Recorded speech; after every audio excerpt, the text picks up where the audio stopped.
Hola amigos, Dr. Labriniki. Today we're going to take a look at the Spanish CLEP exam for levels 1 and 2. CLEP stands for College Level Examination Program.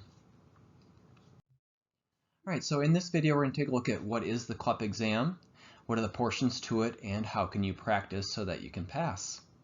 So the test costs $89, and there's also going to be a university fee for providing this test to you, and it may be around $25 or $40 in the example that I looked at.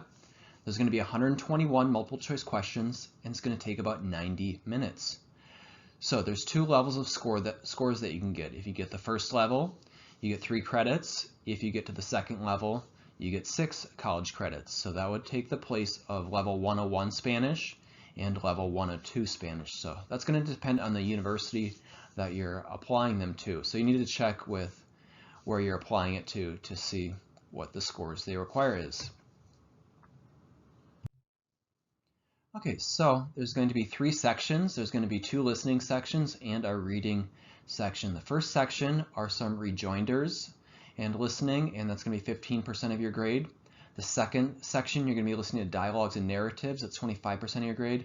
And in the third section, that's reading, and there's 3 parts, and we're going to take a look at these a little bit more in depth, and that's going to make up 60% of your overall grade. Okay, so in the first section listening, it's going to be listening comprehension through short oral exchanges. Listening section number 2 is going to be listening comprehension through longer spoken selections. And listening section number 3, part A, is going to be reading and discrete sentences. And reading part B is close passages or fill in the blank.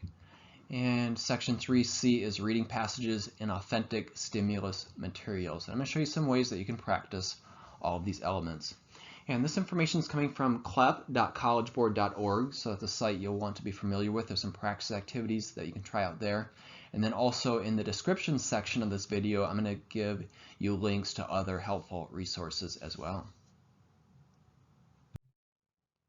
Okay, so if the first 2 sections are listening, what are some ways that you can practice listening? I'm going to give you 5 ways that you can practice here.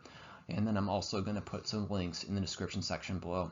On this first site that I like to use is called SpanishListening.org. And on this site you can pick different people from different places. They respond to different prompts for about 30 seconds to a minute. And then there's practice activities that you can try answering with multiple choice questions. So pretty similar to what you might see on the test. And you can select different levels from easy to medium to hard. Another way to practice is Spanish music. Maybe see if there's an artist that you enjoy listening to. You can have it in the background while you work on something else, or you can look at the lyrics, or there might be some artists that have Spanish and English versions of their songs that you could try listening to. So that's a good way to practice listening. Also movies, if you're going to be watching a movie anyway, why not put it on the Spanish setting? And you can have it either the English or the Spanish subtitles. Also see if you can immerse yourself in the language. So maybe you can practice at a restaurant, or you can travel someplace, or maybe there's a church service that you can check out. Also news and weather. For the news and weather, they speak at a rapid rate because they've got a set amount of information that they need to get out in a short amount of time. So that could be a good way to practice your listening skills. Okay, and here's my helpful hint for that. Be sure to take notes during the listening portion, and then you can refer back to these notes as you answer the questions. All right, up next we're going to take a look at how do we answer reading.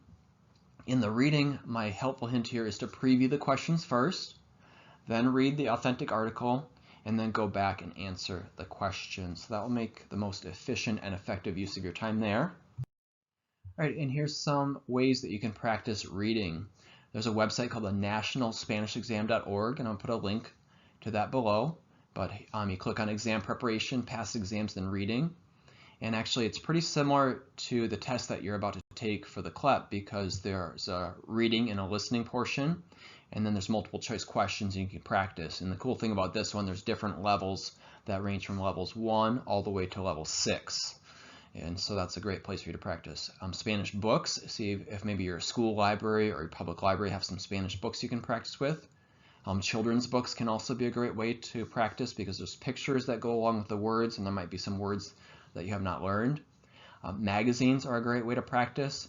A cool thing about this is there could be some advertisements that might be similar to what you're going to see on this test. And so they're going to try and give you authentic material and then ask you questions about it. So magazines have different grammar concepts and different vocabs that you can take a look at. Also, online newspapers, another way to practice your reading. elpais.com, nacion.com, croi.com. And again, practice picking up vocabulary that you're learning and then being able to answer the questions who, what, when, where, why, how to see that you're understanding. All right, so our helpful hint here. Create a list of words that are new to you while you're reading and then study those words because reading comprehension is about 90% vocab knowledge. All right, thanks for watching. Remember to click that subscribe button. That's going to give you free access to all my videos. Gracias por mirar. Good luck on your CLEP test. Adios.